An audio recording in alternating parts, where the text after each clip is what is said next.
Balasane Dwi-Dwitayah sampun rengganing pawiwanagun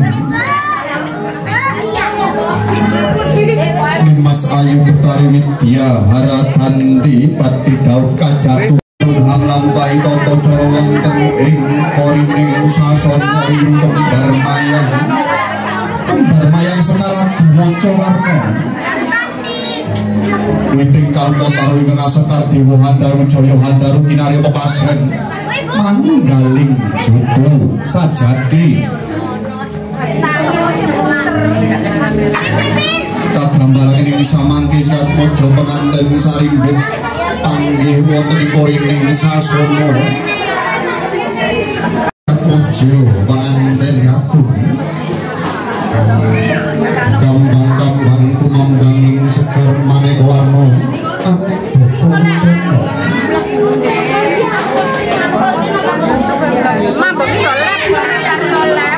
mawar melati niwah kandil maneka warnaning sekar-sekar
ingkang hanganti wujudipun kembar mayang Sekar Dimonco Warna temah hangliru hanijolaken wujudipun kembar mayang Sekar Dimonco Warna dumadi saking witing kalpa taru ingkang Sekar Dewa Handaru Jaya Handaru kinarya pepasren jodoh kekalih badhe tumedhak nenggih Momo Jaya Momorate tumedhak dateng penganten sarimbit Dewa hambalang gantal ingkang dumadi saking suruh ingkang matemurose siji lumah nglawan kula pinanging yen gini-gini nanging yen jenenge padha rasane padha tresnane daya Sang Srat Mojo penganten putri Hanjawat astanipun penganten kakung Sang Srat Mojo penganten kakung asung donga pamuji bektiya marang guru laki bektiya karo wong lanang mugia mangun brayat ingkang gangsal-gangsal Niswala.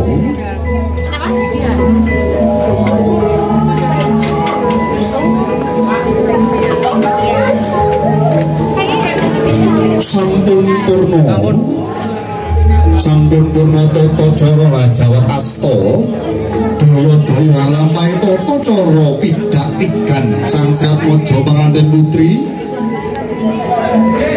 Kanjengku ndodhok sangajengipun pengantin kakung daya-daya tigan pecah saknalika pecah saknalika kinarya pasreng kinarya lelambang manunggaling jaler kaliyan estri campuripun kuning kaliyan putih penganten sarimbet badhe lan lajengaken tumurning wiji lan terusaken silsilahing generasi. Sampun purna tata cara pidak tigan daya-daya Sratmaja penganten putri ambasuh samparanipun ambasuh sukunipun ingkang garwa kambang-kambang kumambang ing sekar maneka warnaning bokor kencana mlathi mawarni wah kanthil kinarya renggan lamun wonten tembung ingkang winawar medal wonten salebeting lathi tansah kumantil kandelaning padoning netra tumomoaning tuntunging nala tata cara hambasuh samparan hambasuh sukunipun penganten kakung hangi cali salwiring sukerta hangi cali salwiring ubeda satemah penganten kekalih madhep keluarga ingkang bagya mulya.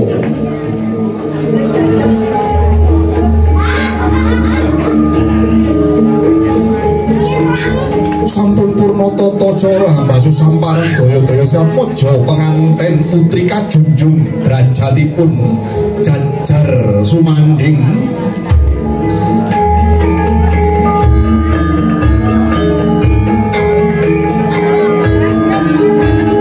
sampun kawis tinggal jajar sumanding daya-daya Sratmaja penganten putri nglampahi tata cara pradaksina angin teri ingkang kagungipun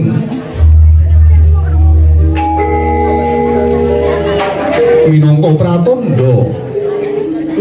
pratandha bektinipun penganten putri dhateng penganten kakung ing samangke sampun purna tumuju wonten sisih kiwanipun sisih kiringipun penganten kakung nglampahi tata cara candhaipun.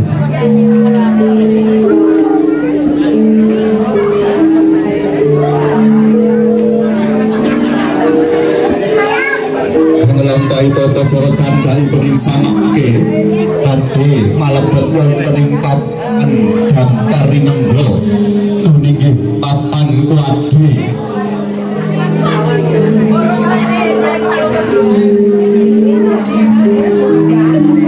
lampahira ingkang mlampah wonten ing papan dampar rinengga kabiwadha ungelipun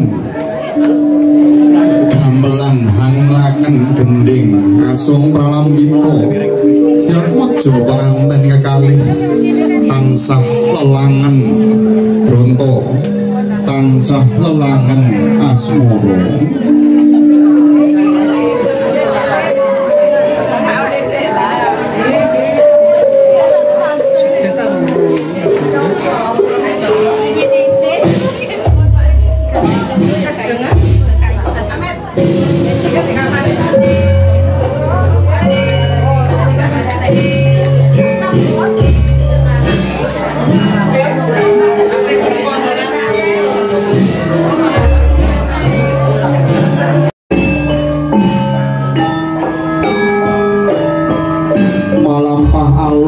Alon kebaing pangati-ati Sang Sratmaja penganten kekalih kasindur dening ingkang Rama ingkang dados pucak-pucuking lampah wonten ing madyani lampan nggih Jatmojo penganten kekalih sawingipun penganten wonten ingkang ibu tansah Tutpuri Handayani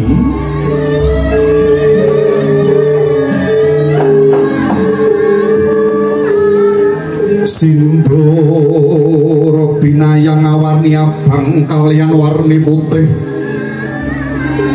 manunggaling jaler kalian estri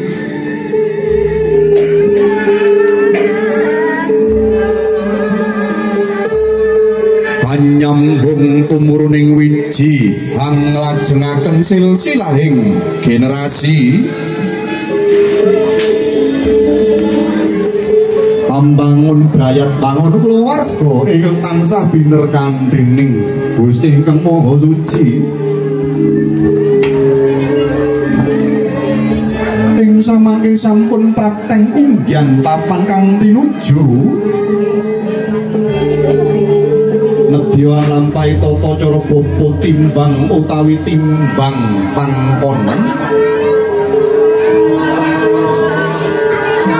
Bapak Bambang Haryanto lenggah wonten ing tengah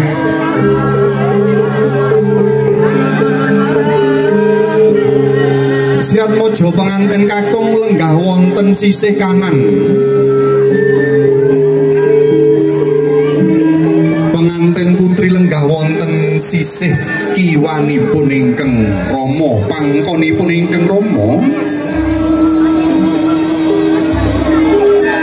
kawastanan bobot timbang utawi timbang pangkon nulingang samangke Ibu Hidu Hidayah matur dateng Bapak Bambang Haryanto bapakne arek loro iki piye abote iya bune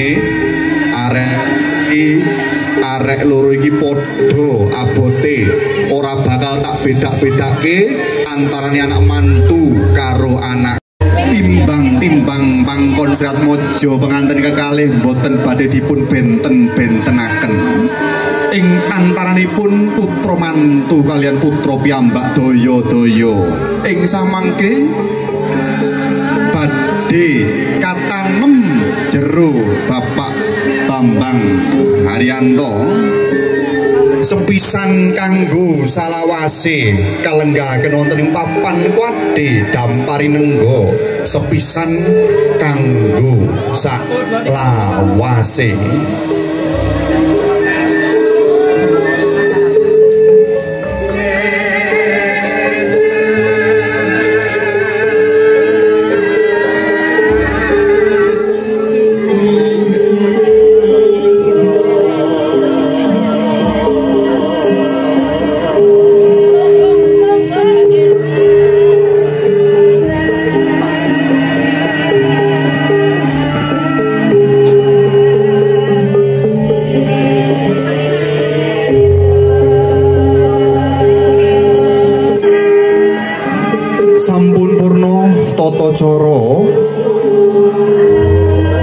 timbang dalasan tanem jero ing samangke tata cara kacar kucur kacang kawak dele kawak arto kawak beras kawak jagunge ya kawak nanging sak kawak-kawakipun kacar kucur taksih kawak penganten sarimpit Mas Kurniawan hanyung tak wujudipun kacar kucur dateng pangkonipun Mbak Tari kedah telas tanpa sisa boten wonten ingkang dipun dhelekaken boten wonten ingkang dipun singitaken sedaya kasuntak telas dateng pangkonipun penganten putri Mbak Tari hati-hati ya jangan kececeran jangan sampai kececeran dipun simpen kanthi hati-hati dipun buntel kanthi hati-hati ing samangke pratandhani prelambang Siratmojo penganten kakung badhe maringi nafkah lahir trusing batin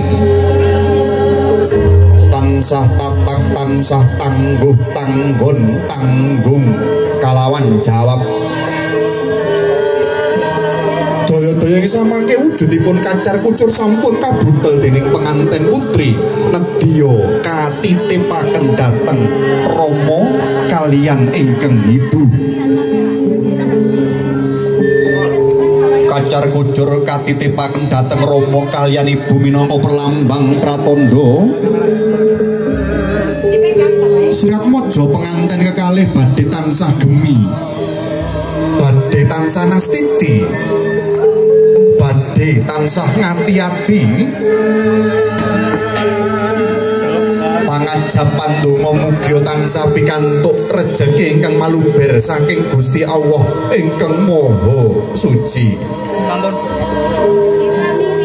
Sampun purna tata cara kacar kucur nedya kalajengaken tata cara dahar kembul dulang dinulang.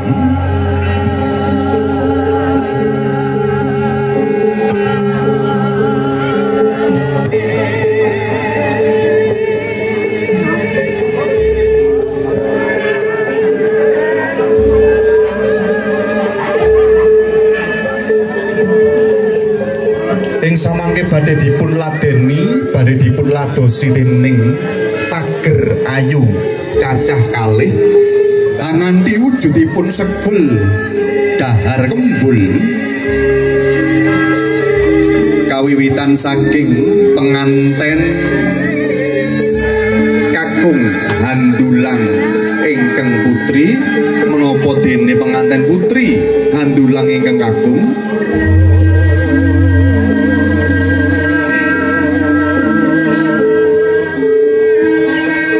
kawiwitan saking penganten kakung handulang ingkang penganten putri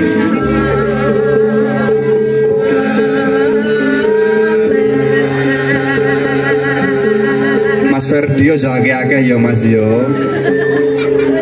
Untuk penganten ceweke mulu-mulu sidik-sidik ditulang dengan kasih sayang.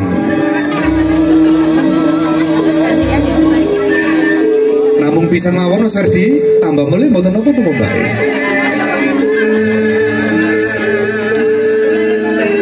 Ora mung segodhok Mas, lawuhe sisan lha iku ya ana iwake, ana timun, ana apa bae. Mboten usah isin-isin sampun sah mawon kok. Oh, wareg. Sithik mawon Mbak. Nah. Gilir gumanti. Mbak Tari ndulang Mas Ferdi mboten pareng balas dendam.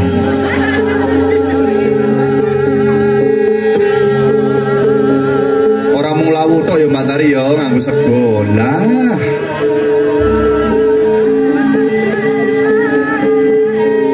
Dipun dulang kanthi kasih kalawan sayang, dulang dinulang minangka lambang, minangka simbol Sirat Mojo penganten sarimbit anggenipun urip anggenipun gesang wonten ing alam pabrayan agung. Bungah susah badhe dipun lampahi sesarengan, sehat kalawan sakit badhe dipun lampahi sesarengan, sugih kalawan miskin badhe dipun lampahi sesarengan, sampun madeg mandireng pribadi saboyo mukti saboyo mati sehidup semati.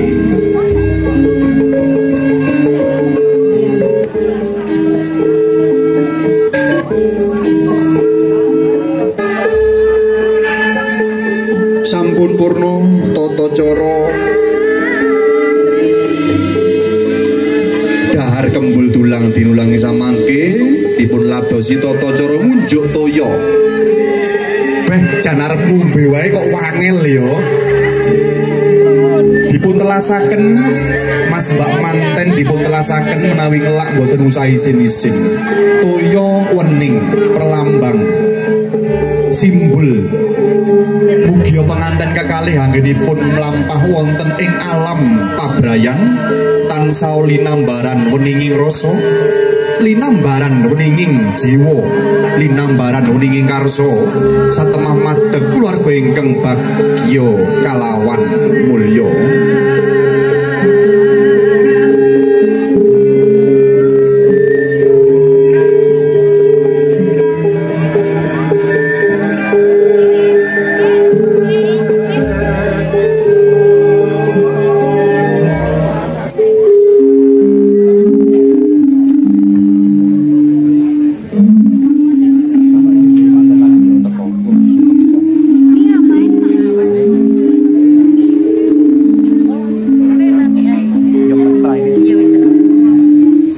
samangke sampun purna tata cara dahar kembul dalasan ngunjuk toya tata cara sungkem pangabekti ing samangke sirat maja penganten putri Mbak Tari anglepas wujudipun keris dipun titipaken dhateng juru sumbaga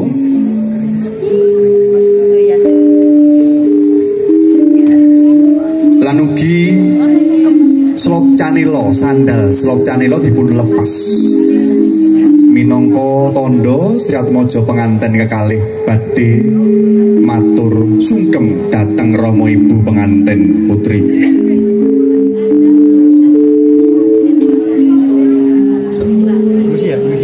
Awas. Dodok hanyengku tumungkul hamari kelu sangajengipun Rama kaliyan ingkang Ibu. Kagambaraken dening sekar ingkang endah lamun kapiyarsa duh bapak lan ibu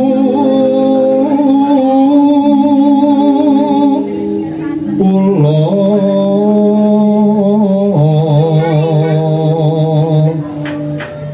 ingkang putra kepareng hanga bekti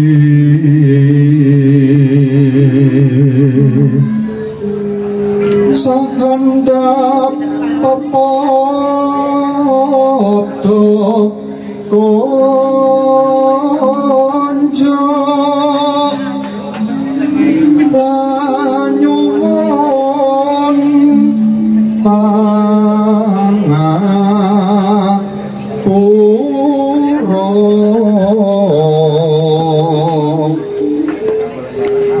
Bapak Ibu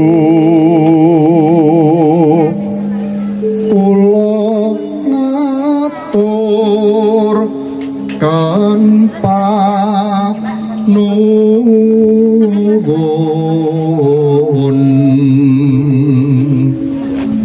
mrek urip mangke raharja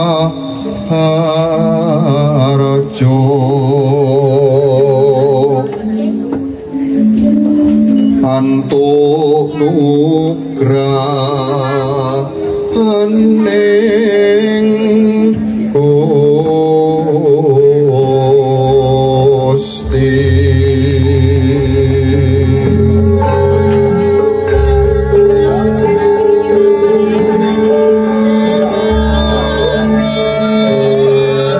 Tata cara sungkem pangabekti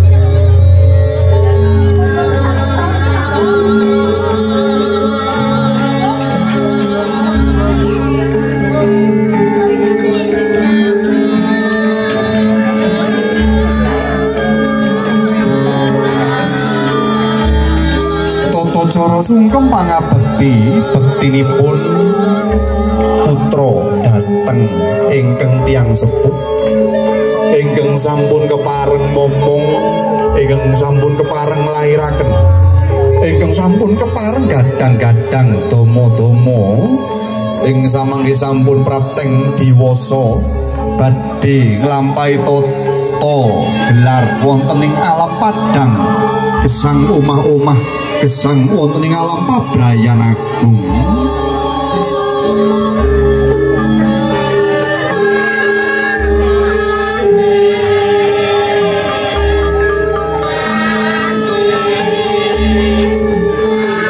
Tata cara sungkem pangabekti ugi minangka pratandha tresnanipun putra dhateng tiyang sepuh.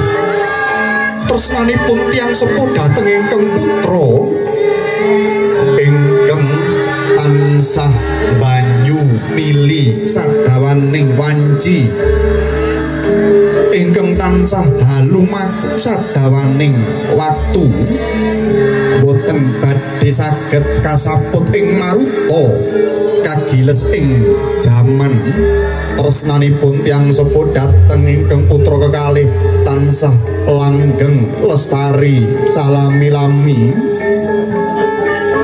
ing samangke sampun kagambaraken dening penganten kekalih dodok tumungkul amari kelu nyuwun sungkem nyuwun berkah pangestu eling-eling ingkang rumiyin sampun momong lahiraken rumat domo-domo ing samangke nyuwun berkah pangestu badhe urip omah-omah mugi gesang tansah ora hayu kang tinemu sembodo kang jinangga basuki kang kaesti sakinah mawaddah warohmah amin ya robbal alamin.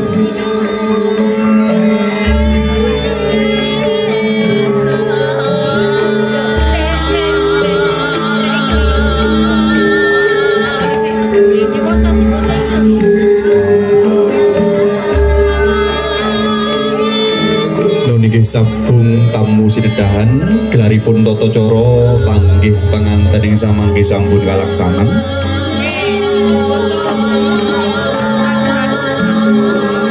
sedaya sami mangajab mugi penganten kekalih Mbak Tari kalian Mas Ferdi.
Bundi.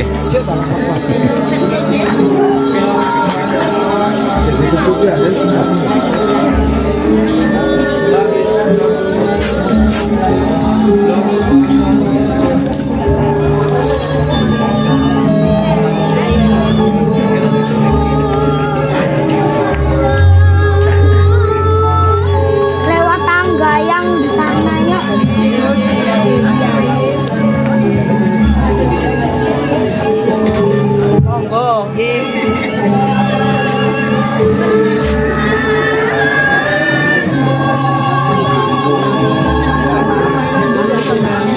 Nggih sagung tamu sinedahan kansa bagya mulya ing samangke saderengipun tata cara pasrah panampi utawi serah terima badhe kalajengaken ing samangke badhe wonten tata cara adat ingkang lumampah wonten ing lalatan tumpang tata cara adat loro pangkon kasumanggaken dumateng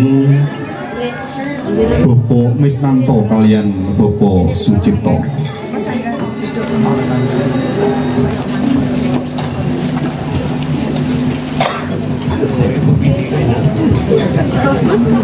Assalamualaikum. Waalaikumsalam. Rahayu. Rahayu. Rahayu. Rahayu. Rep sidem permanem datan ana walang alisik nir ing sinambiwara. Tejo-tejo sulaksana, tejone wong anyar katon. Cumloro tejo sak sodolanang. Ilang tejone gumleger. Wujud manungsa kang bagus pideksa. Pekik warnanira. Nderek tanglet derek. Monggo. Sejatine sinten dika niku derek? Nggih monggo dipun tepangaken mawon, Dik. Nami kula cukup yugane mbok turah. Sing tegese cukup sing disandang kelawan dipangan ngantos turah-turah, Dik. Oh, Oh, nggih. Lajeng panjenengan menika sinten lan niki dusun pundi? Oh, nggih ditepangaken mawon derek nggih. Nggih. Kula Pak Slamet Nggih. yugane Mbok Sugih Waras. Nggih. Niki desa Nggih. Karang Semanding. Maksude. Nah, maksude Pak Slamet Sugih Waras. Nggih. Ndika dumugi ngriki sami seger waras slamet mboten wonten alangan setunggal menapa. Leres. Lah Karang Semanding kula lan sampean niki sampun lelenggan sesandingan wonten ngriki derek. Oh, dados niku. Nggih. Derek tanglet malih derek nggih. Tebih saking pundi derek? Nek kula tebih saking Ponorogo. Oh, kok tebih derek? Tegese Ponorogo. Po sepisan papan lan panggonan nata lan nindakaken karep go tegese roko papan nata raga nggih. Oh, nggih ngajak sanepan sampean nggih. Nggih. Tebih saking Ponorogo. Nggih. Jenengan wau medal pundi numpak napa? Nggih. Kula medal marga mulya tegese marga niku dalan mulya penak. Dados kula liwat dalan sing penak, kathah kula numpak jaran napas lho. Maksudnya jaran napas? Maksudnya jaran napas niki lise mawon gemi setiti. Ati-ati tropong waskita lahir tumusing batin lapas sahadat panetep panata gama. Oh, ngoten derek. Waduh ngajak sanepan maneh. Lah sing maksude jaran. Nggih, jaran niku napa maksude? Tembung jaran minangka ajaran. Napas hawalan ambekan ingkang kita ira printen kelawan dalu saha dat saking Gusti Kang Maha Suci nggih. Oh, ngoten. Nggih. Nggih. Jenengan wau tebih saking Ponorogo dumugi Karang Semanding ngriki. Nggih. Sing ndika padosi napa lan wonten perluan napa derek? Oh, ngoten. Nggih. Pancen kula gadang-gadang rinten kelawan dalu. Kula tebih saking Ponorogo ngantos Karang Semanding. Pancen kula madosi griyane Pak Bambang Haryanto lan Ibu Hidudaya. Kang gadah petetan Pitedoro kang aran Sekar Mulya sing derek rontok sarine nggih. Oh, ngoten jari sampean iki madosi griyane Pak Bambang Haryanto kali Bu Hidayah. Mboten klintu derek nggih ngriki. Dados ning ngriki. Oh, nggih ngriki. Lek ngoten dapur klesan mapan kebeneran. Nggih. Nggih niki sing kula pados. Nggih. Nek sampun kepanggih kalian Bapak Bambang Haryanto, lajeng lan apa sampean? Wale-wale menapa kula badhe njodohaken sawung kula niki. Nggih kajengen njodohaken. Nggih. Oh, enten bebasane ngeten tujuan sampean niki niku napa derek? Lek niki ngoten arane sawung Setawana nggih Joko Lelono. Tegese Sawung jago Seta putih wana alas. Joko tegese tasih bujangan. Lelono badhe pados ngeran wonten mriki. Oh, ngoten maksude. Nggih. Kula tanglet. Nggih. Jenengan pun wantun gendong pitik loro pangkon. Nggih.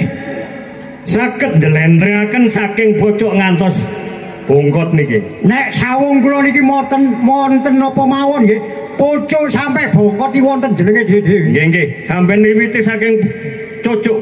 Nggih kula jlentrekaken. Nggih. Niki mawon dase. Nggih. Cepuk Mas Tunggul Naga. Oh, maksude? Oh, cepuk Mas Tunggul Naga niku cepuk minangka wadah tunggul dhuwur. Dene jenjere niki Mas Berlian. Nggih. Cucuke kang aran Siprosani, dene mripate Merah Drima, Dik. Oh, ngoten, Dek. Kupinge niki suling berwara. Oh, suling berwara. Maksude gulune tunggul wulung. Oh, tunggul wulung. Nggih. Lah dodone dodo pirusa kang arane kendhil kencana isi ndok lan beras. Lah rawise kowe. Tegese ndok kepingin roh dadare, yen emas kepingin roh lek. Oh, ngoten maksude. Rawise derek. Rawise Cindamo. Buayane Nejowarna, ulese Mancawarna. Oh, ulese Mancawarna nggih. Hartos tegese Mancawarna. Napa derek? Enten abang lan putih, enten kuning lan ireng.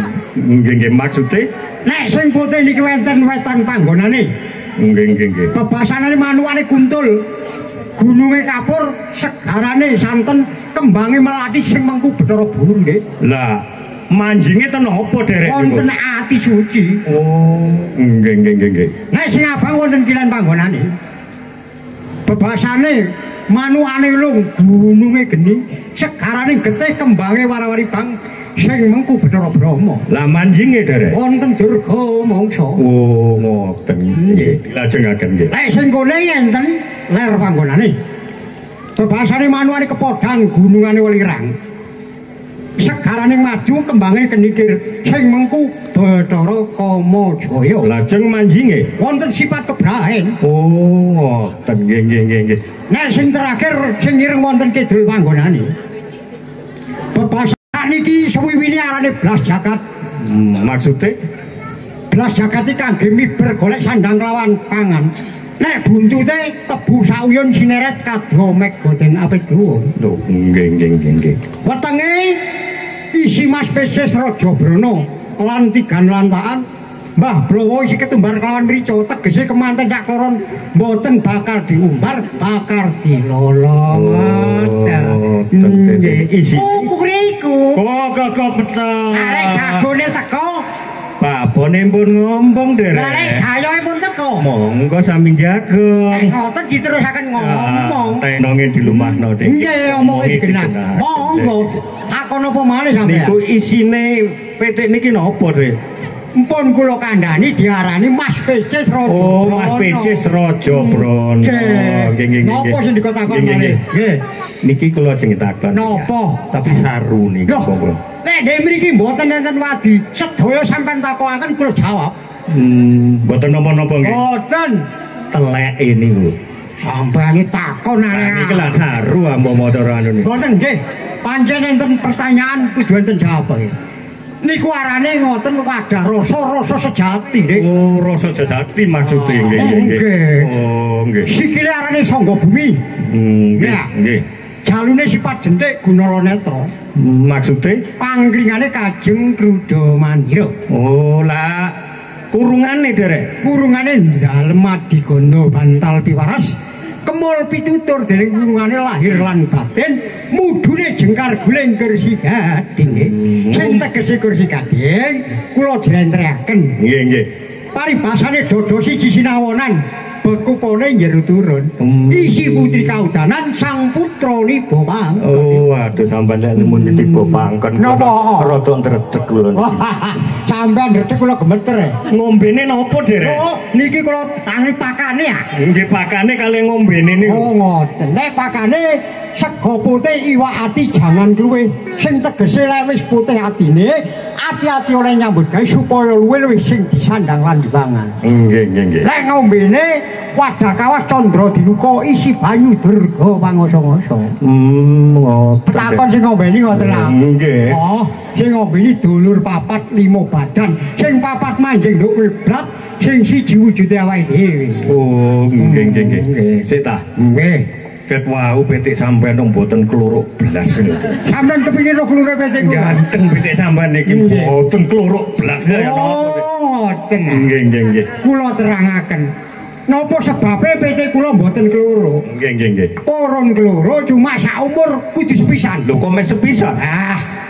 Maksudnya sepisan wayah jam 10 isuk metu ana ngayonane sida dadi diadepi para wali sineksenan kanca santri diulang bapak naib. Lho ulangane napa, Dek? Laras kali agamane nek agama Islam ulangane syahadat ketika wau. Nikahan wau ta. Nggih niku.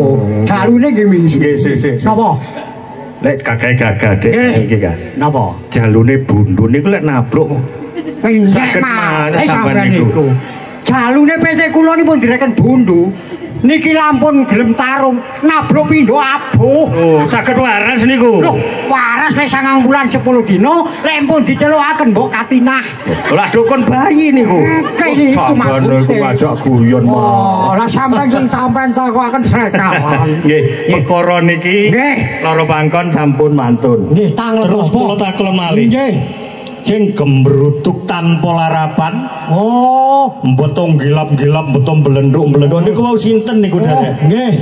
Pancen sing gembrutuk tanpa larapan menika pangiring penghormatan wadyabala saking Pandirja Menika pujon. Oh, saking pujon. Arane misra kelawan misri. Oh. Tegese misra kanca lanang, misri kanca estri, misra kago balik, misri kago kari, misri bukti makna wujud, wujude rupa dom lan bolah. Dom tegese landhepa pikire, bolah netepi ular-ular kuna dene jambe suruh, sekar bau supaya weruh. Sekar banjare ini kemanten lan kaki manten. Oh, nggih niku maksud pengiring nggih. Oh, nggih. Sak ngajenge pengiring wau wonten ketebok sing diias wonten janur, wonten kembang, wonten napa malih. Niku napa niku jeneng? Niku ngoten mboten damel kekembangan niku wonten maksud. Nggih, napa niku? Niku maksude kembar mayang. Oh, tegese kembar mayang. Kembar niku pun padha anak kula niku padha. Mayang niku ati lan angen-angen dados lari kali ini pun padha senenge wong tuwa padha setujune. Oh, ngoten ta maksud kembar mayang. Ah, napa malih? Nggih. Terus wonten sing diarani napa niku kertas ronce-ronce niku napa namanya? Niku ngoten lek umume sing arani rontek. Lah tegese rontek niku tegese rerontek. Oh, maksude nalika keron-kerone anak kula kekali kait ketemu sepisan niku tasik keron iya ta ora tasik keron entek-entekane saniki ketemune nggih dina niki ngoten. Lah ronte niku enten abang putih kuning kelawan ijo lan biru enten maksude niku napa maksude nek kula jabaraken nalika